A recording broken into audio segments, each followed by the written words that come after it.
So today we'll be showing on how you can assemble this Jegs 1,000 pound capacity engine stand. For the money, I don't think you can really beat it. One really nice feature with this engine stand is the fact that we have dual caster wheels. Usually in this price range you'll find one caster wheel, which keeps everything a little wobbly. It's not very stable. So in this case we have dual caster wheels.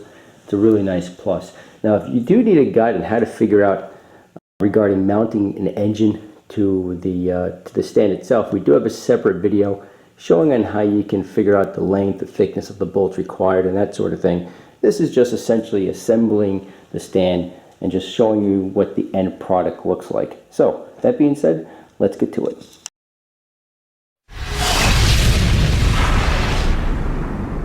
So the first step is attaching the wheels to the rear crossbeam, and then you have the wheels for the front crossbeam. These are a little bit larger, the wheels, and there are also two little pipes that fit in the wheels. Okay, so don't forget these pipes. It's essentially a washer, like so, and they're held on by the smallest bolts in the kit. There's only two of them. These are 14 millimeter.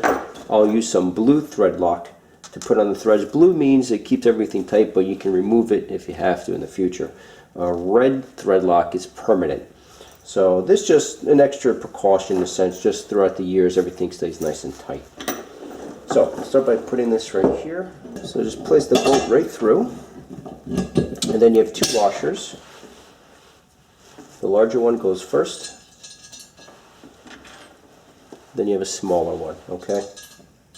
Actually, before I do that, let me change the angle so you guys can see this a little bit better. Okay, so we'll put a little bit of thread lock.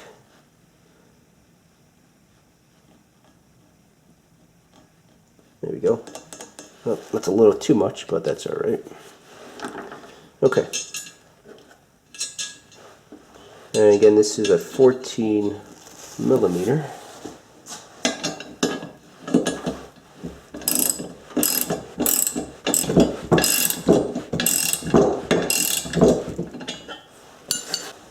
And we'll do the same thing for the other side.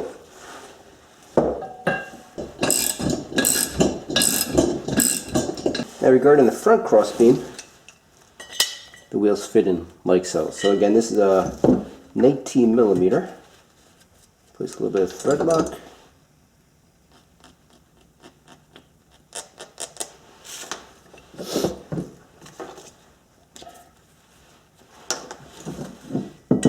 Okay, like so.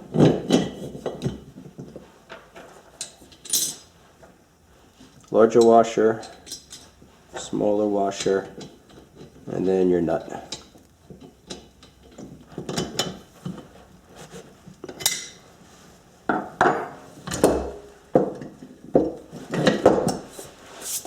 So now we're attaching the mounting arms to the turning plate, and this is when you use the largest bolts of the kit. We won't use thread lock in this case just because once you have your engine, or once you're lining up your engine, you'll need to, these guys move back and forth, the universal. So I'm not going to use thread lock just because I know they'll be tightened and loosened pretty often. But nevertheless, you take your bolt, oh, don't forget the washer, like so. Okay, it goes like this.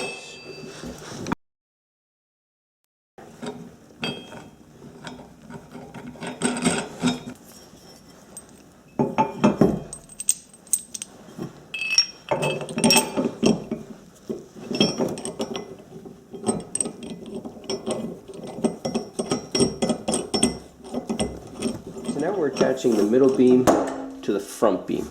And you have two bolts. These happen to be 17 millimeter. Let me just throw some thread lock on here real quick.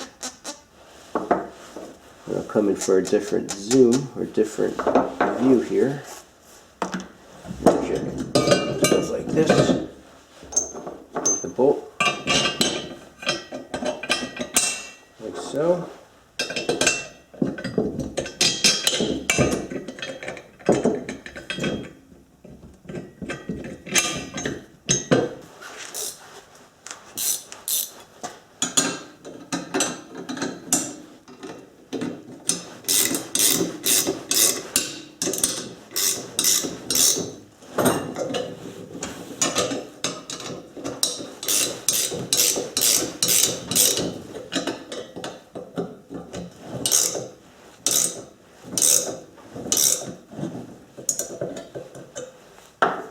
Now we need to insert the middle beam here into the vertical column. Now if you look on the bottom of this column, you have one nut in the kit. This happens to be an 18 millimeter. We'll put thread lock on this in a moment. But what you're going to do is you'll be inserting this beam into this, and then the next step will be attaching the rear of those wheels. So let me show you how we'll do this real quick. Let me just start this here.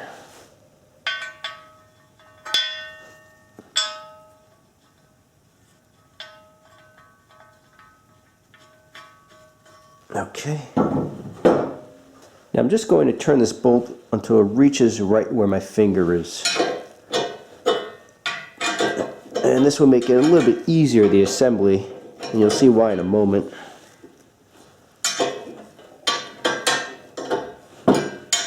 Okay. So, I'm going to place this up like this. Like so. Okay. So let me just grab the camera here just so you guys can see this. So again, this is your middle column, and that's your vertical column. Okay. Now the way that this works is place it like so. I just turn this over so you guys can see this. And just tighten this guy down. Okay. And then we take our rear cross beam here. Line it up. Okay, and again these are 17 millimeter. Let's reposition the camera here.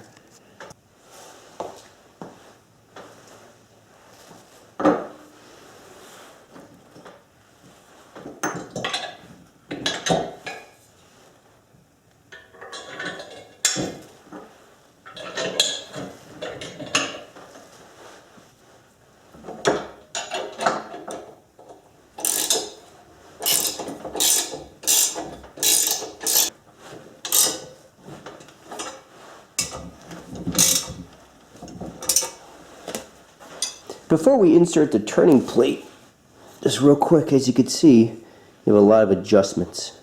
And the way that this works, you insert it into the base, okay? Where's my turning pole? Okay, so this comes in the kit as well. So let's say you're working on the motor. You want to just turn it for whatever the reason. Once you turn it, you have a locking pin. It locks everything in place. And then let's say you're done, you need to turn it again. Locking pin, okay? So it's very adjustable, which is really nice. So now what we need to do is, hold on.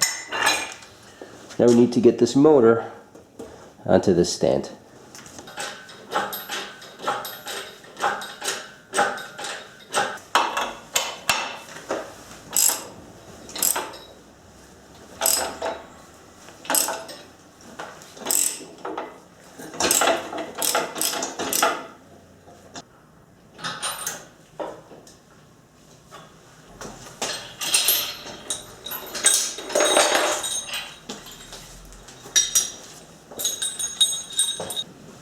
That's it, guys. We're in good shape. Thank you for watching, and we'll see you next time.